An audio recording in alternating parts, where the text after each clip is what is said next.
Hello, good evening everyone. Today is 6th of February and welcome on my channel CMA Hemant Kumar.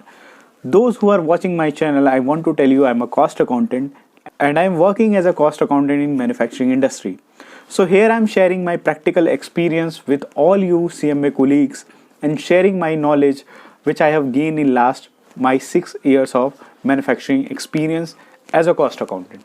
So welcome on my channel once again to all of you. So today's blog, today is not a blog, today is a story. Not only CMA profession but also CA, CS to whomsoever it may concern. So आज की जो story है वो एक practical scenario पे मैं बता रहा हूँ. बहुत सारे लोगों को ये कन्फ्यूजन रहती है कि मेरे कम परसेंटेज है, क्या मैं CMA में एलिजिबल हूँ या क्या मैं CMA कर पाऊँगा. बहुत से लोग CMA कर रहे होते हैं, इंटर में होंगे या फाइनल में होंगे, उनके मन में डाउट होगा कि मेरे तो CMA में इतने सारे अटेम्प्ट लग गए, क्या मुझे अच्छी जॉब मिल पाएगी. बहुत सारे ऐसे लोग होंगे जिन्होंने ट्रेनिंग की बजाय जॉब किया होगा और CMA पढ़ रहे होंगे और साथ साथ सोच रहे होंगे क्या CMA क्वालिफाई करने के बाद मुझे अच्छी जॉब मिल पाएगी. बहुत सारे ऐसे लोग होंगे जो अभी फाउंडेशन में ही होंगे, जो इन सब के ऐसे क्वेश्चंस उनके माइंड में आ रहे होंगे. So today I will tell story जो बहुत सारी फैक्ट को क्लियर करेगी, बहुत सारी चीज़ों को बताएगी. तो आइए चलिए स्टार्ट करते हैं स्टोरी. तो story about 3 or 4 person. Start with A, B, C. 3 person थे, तीनों कॉमर्स के स्टूडेंट थे. A ने 12th में 50% मार्क्स सिक्योर किए थे, B ने 85% एंड C ने 75%. बहुत ध्यान से सुनना, ये स्टोरी एंड तक सुनना. A, B, C तीनों ने आफ्टर 12th करने के बाद CMA कोर्स करने की ठानी. तो उस समय उन्होंने फाउंडेशन में अपना रजिस्ट्रेशन कराया. तीनों ने सेम टाइम पे फाउंडेशन में रजिस्ट्रेशन कराया. अब फाउंडेशन का एग्ज़ाम जब देने गए, तीनों ने फाउंडेशन का एग्ज़ाम अपीयर किया और they waited for result. Suddenly एक दिन रिजल्ट आया. रिजल्ट में पता चला कि A का फाउंडेशन क्लियर नहीं हुआ, B फाउंडेशन पास कर गया और C भी फाउंडेशन पास कर गया. ठीक है, तो फाउंडेशन A फेल हो गया, 2 पास कर गए, यानी B और C. अब यहाँ पे कुछ लोग ये सोच रहे होंगे A के जो 12th में मार्क्स थे कॉमर्स में बहुत कम थे, तो इसलिए शायद वो अच्छा नहीं परफॉर्म कर पाया हो, और B और C के 75% 85% थे इन दोनों के, तो शायद उन्होंने बहुत अच्छा अपना जो आउटपुट है वहाँ पे दिया होगा, उनके कॉन्सेप्ट बहुत अच्छे होंगे, तो इसलिए वो फाउंडेशन क्लियर कर गए होंगे. सबके माइंड में आता, एक एक खुद के माइंड में आ रहा होगा कि मेरे जो मार्क्स थे वो 12th में ही कम थे, मुझे CMA परस्यू नहीं करना चाहिए था, आ रहा होगा. तो लेकिन A ने वापस ट्राई किया. अब भाई वापस एक बार और अटेम्प्ट देने की सोची फाउंडेशन की, जबकि B और C की आगे की जर्नी स्टार्ट हो गई, यानी उनकी इंटरमीडिएट की जर्नी स्टार्ट हो गई. उन्होंने इंटरमीडिएट की कोचिंग वगैरह ज्वाइन कर ली दोनों ने. जो नेक्स्ट अटेम्प्ट आया तो B और C का तो इंटर का अटेम्प्ट था, जबकि A का अगेन फाउंडेशन का ही अटेम्प्ट था. वो उनसे पीछे चला गया, 6 महीने पीछे या साल भर पीछे कह सकते हो. तो अब क्या हुआ कि जब ये इंटर की स्टडी कर रहे थे, अब एग्जाम नहीं दिया था B और C ने, अभी इंटर की स्टडी कर ही रहे थे, तो A ने फाउंडेशन का एग्जाम दिया और लकीली जब रिजल्ट आया तो पास हो गया. अब ध्यान देना, A पास हो गया फाउंडेशन एग्जाम. अब A फाउंडेशन एग्जाम पास हो गया तो A, B और C तीनों इक्वल हो गए, क्योंकि B और C ने अभी कोई अटेम्प्ट नहीं दिया था, अभी वो इंटर की कोचिंग फिनिश करके उनका एग्जाम ड्यू था. तो जैसे ही ये फाउंडेशन पास हुआ तो वो अपने आप को बहुत अच्छा फील, उस पर कॉन्फिडेंस आ गया. अब A, B, C तीनों बराबर हो गए. अब ये नहीं कह सकते कि भाई B और C बहुत आगे निकल गए, अब तीनों इंटर में ही, बशर्ते ये है कि इंटर का जो एग्जाम था वो ड्यू हो गया था, फाउंडेशन वाला भी इंटर में रजिस्ट्रेशन करा रहा था. अब मैं ये मानता हूं कि अब तीनों इक्वल हैं. अब इंटर का जो एग्जाम है वो ड्यू हो गया. ठीक है, इंटर का एग्जाम ड्यू हो गया. अब इंटर का एग्जाम B और C ने एक एक ग्रुप दिया, B और C ने दिया, हालांकि अभी A ने नहीं दिया, ध्यान देना. तो जब B और C ने एग्जाम दिया इंटर का, उस समय वो फाउंडेशन पास करके इंटर की प्रिपरेशन कर रहा था.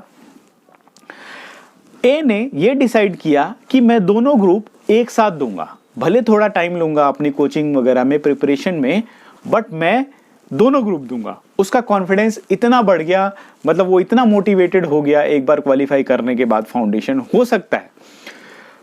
तो इस तरह से उसने सोचा कि मैं दोनों ग्रुप दूंगा। वहीं इंटर और फाइनल, इंटर का एग्जाम जो बी और सी दे रहे थे ग्रुप 1 का, वो दोनों ने सिंगल अटेम्प्ट उनका आ गया, उन्होंने अटेम्प्ट किया।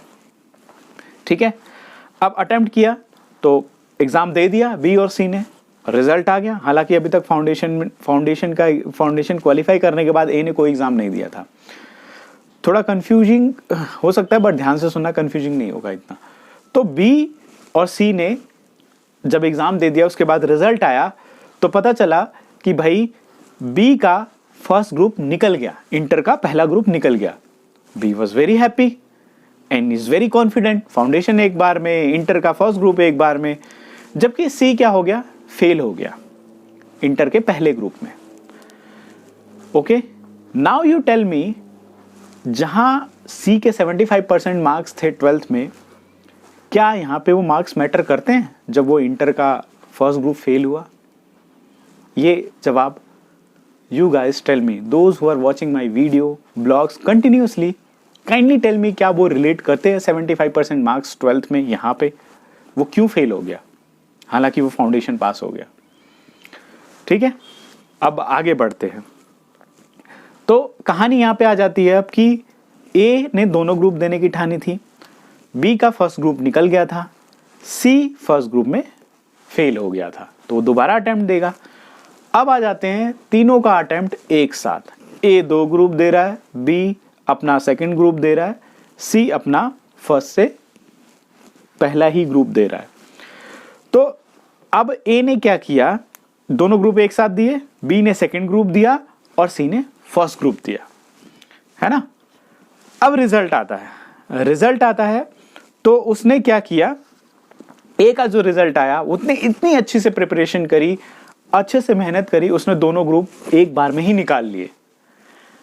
बी क्या हुआ, सेकंड ग्रुप वो फेल हो गया, बी सेकंड ग्रुप फेल हो गया, और सी क्या है, फर्स्ट ग्रुप पास हो गया, सी फर्स्ट ग्रुप पास हो गया। अब देखो क्या हुआ, जिसके ए के 50% मार्क्स थे 12th में, वो इंटर क्वालिफाई हो गया, बी के 85% थे, वो इंटर का सेकंड ग्रुप फेल हो गया, और सी जिसके 75% मार्क्स थे, अभी फर्स्ट ग्रुप क्वालिफाई करके अपना सेकंड ग्रुप का एग्जाम देने की प्रिपरेशन करेगा, उसने फर्स्ट ग्रुप अपना दे दिया। सो नाउ अब आप बताओ कि ए कहां है, बी कहां है, सी कहां है। नाउ हु इज सक्सेसफुल, अभी के टाइम में सक्सेसफुल कौन है, ए है, जिसने फर्स्ट और सेकंड ग्रुप 1 शॉट में क्लियर कर लिया, और बी और सी अभी तक इंटर क्लियर कर ही रहे हैं, जबकि बी फिर फेल हो गया सेकंड ग्रुप में पहली बार, और ए ने अपना फर्स्ट ग्रुप पास किया। सो क्या यहां पे जिसके 50% मार्क्स थे, जिसके 85% मार्क्स थे, जिसके 75% मार्क्स थे, इससे तो कोई फर्क नहीं पड़ा? किस चीज से फर्क पड़ा? It's all about planning, it's all about luck, it's all about how you prepare your exam. हो सकता है बी ने सेकंड ग्रुप में उसके साथ कुछ ट्रेजेडी हो गई हो सकता है बी का सेकंड ग्रुप का एग्जाम अच्छा ना गया हो, कोई ऐसा एग्जाम आ गया होगा जो बहुत टफ हुआ होगा, है ना। हो सकता है कि ए ने बहुत ज्यादा मेहनत की, बहुत अच्छे से मेहनत की, बहुत कॉन्फिडेंट था, अच्छी जगह कोचिंग ली होगी, वॉट एवर एक्सेट्रा, लेकिन वो क्लियर कर गया। तीनों ने जर्नी एक ही साथ स्टार्ट करी थी, अब तीनों कहां पहुंच गए, ए पहले फाइनल में पहुंच गया, बी अभी तक सेकंड ग्रुप उसने क्वालिफाई नहीं किया, सी अब सेकंड ग्रुप देगा। तो ये डिफरेंस है प्रोफेशनल एग्जाम का। तो यहाँ पे मैं एक बात कहना चाहता हूँ कि अगर आपके कोलीग्स या आप किसी को ऐसा सोचते हो कि यार मैं तो फेल हो गया इंटर में, वो फाइनल में चला गया, या वो फाइनल पास हो गया, अभी मैं इंटर में ही हूँ, तो यहाँ पे एक चीज़ याद रखना, ये प्रोफेशनल एग्ज़ाम है, यहाँ पे ऐसा अप एंड डाउन चलता रहता है।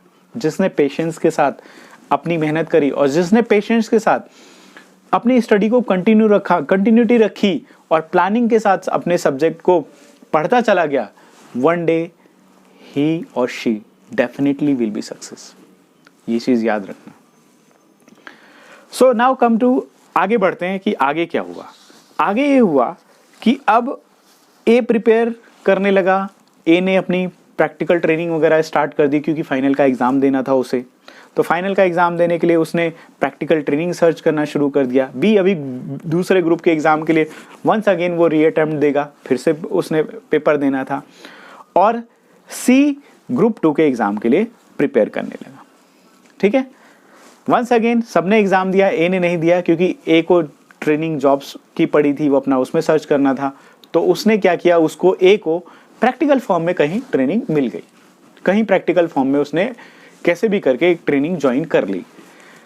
बी ने सेकंड ग्रुप का एग्ज़ाम दिया और सी ने सेकंड ग्रुप का एग्ज़ाम दिया। फाइनली जब रिजल्ट आया तो बी भी पास हो गया और सी भी पास हो गया। तो इस तरह से ए बी सी तीनों अब फाइनल में आ गए, लेकिन ए ने अपनी प्रैक्टिकल ट्रेनिंग काफ़ी हद तक पूरी कर ली थी जब तक बी और सी अपने ग्रुप 2 के एग्ज़ाम दे रहे थे। यहां पे ऐसा भी हो सकता था कि बी और सी सेकेंड ग्रुप का एग्ज़ाम तो देने के साथ साथ अपनी ट्रेनिंग भी ढूंढ लेते, तो उनका टाइम बच जाता फाइनल के अटेम्प्ट के लिए, उनको उतना ट्रेनिंग नहीं करना पड़ता, जबकि ग्रुप 2 को सिर्फ उनको रिवाइज ही करना था और अटेम्प्ट ही देना था। हो सकता है प्लानिंग ऐसा कर सकते हैं, बट स्टिल उन्होंने नहीं किया, उनकी अपनी चॉइस थी। तो वो ऐसे ही अपना सेकंड ग्रुप पास किया उन्होंने और सब तीनों फाइनल में आ गए। ए अपना ट्रेनिंग का काफ़ी पीरियड निकाल चुका था, 6-7 महीने। बी और सी अपनी ट्रेनिंग ढूंढ रहे थे।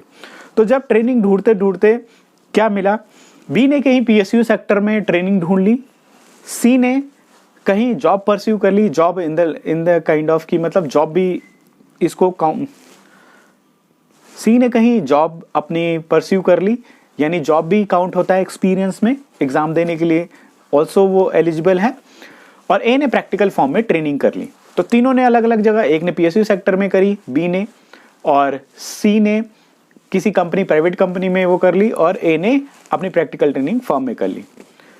तीनों ने अपनी ट्रेनिंग को कंटिन्यू रखा और फाइनल की स्टडी करते रहे। अब बात करते हैं, एग्जाम ड्यू हो गया।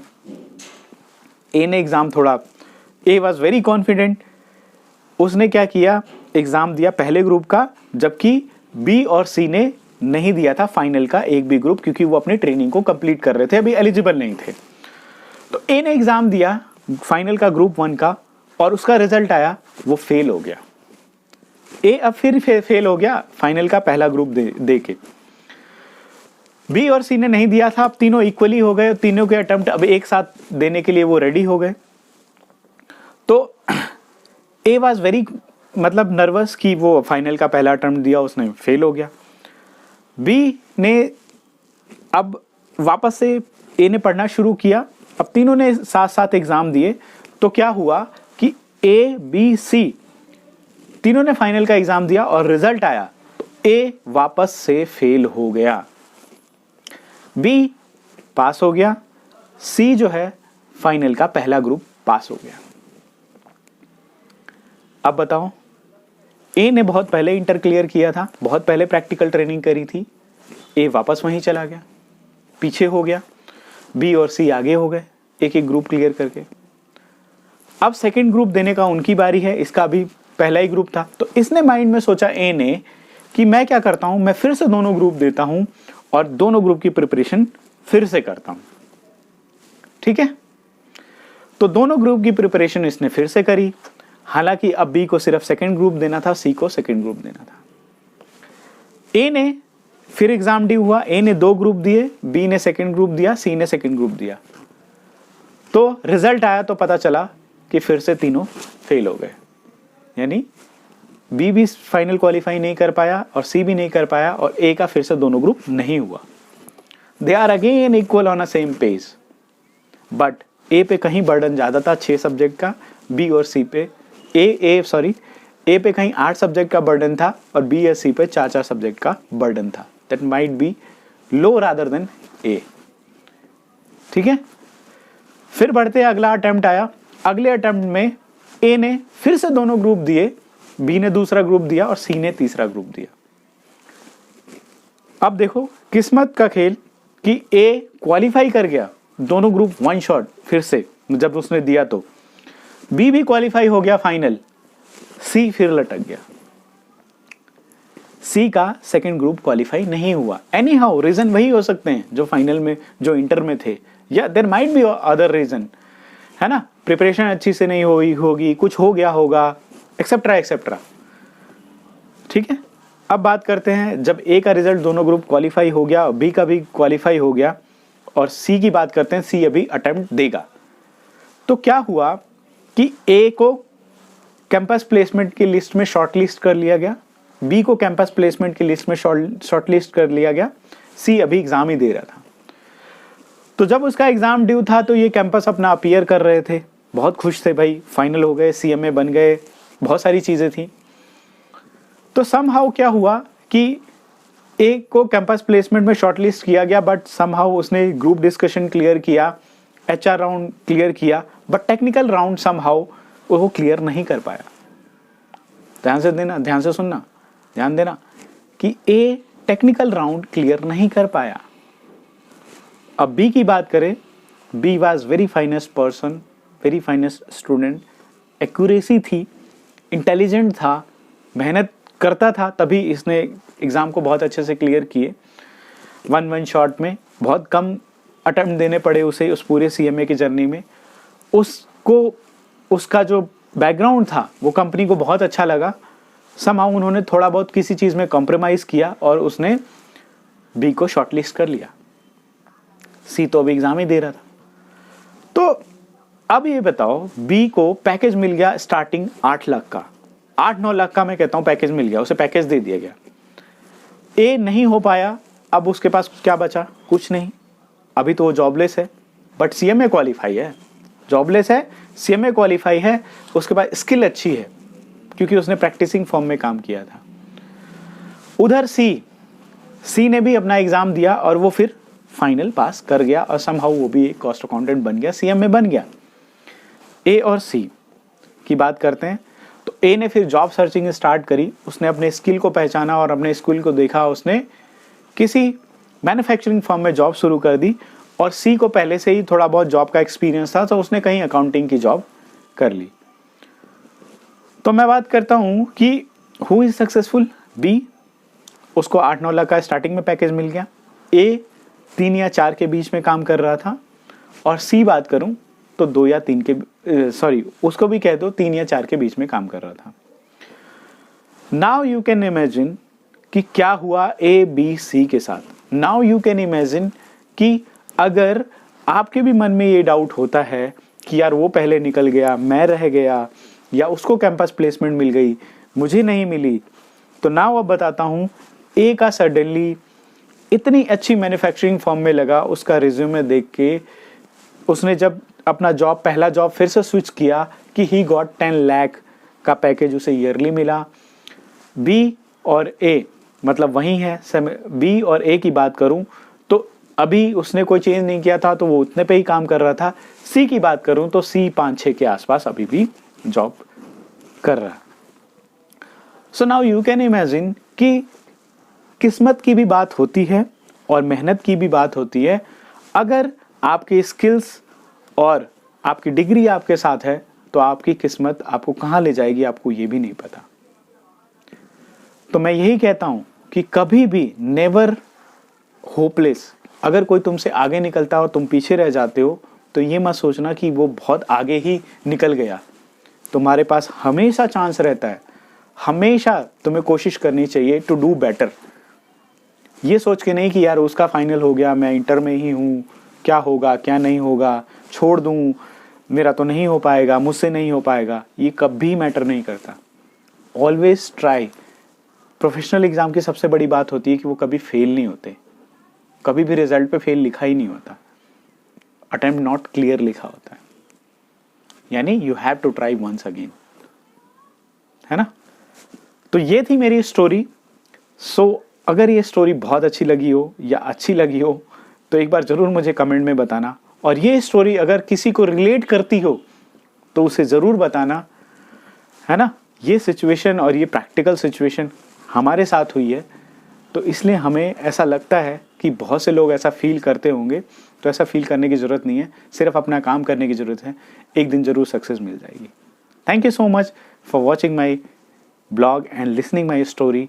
अगर अच्छी लगी हो तो प्लीज़ लाइक और please share to all professional colleagues. Thank you so much.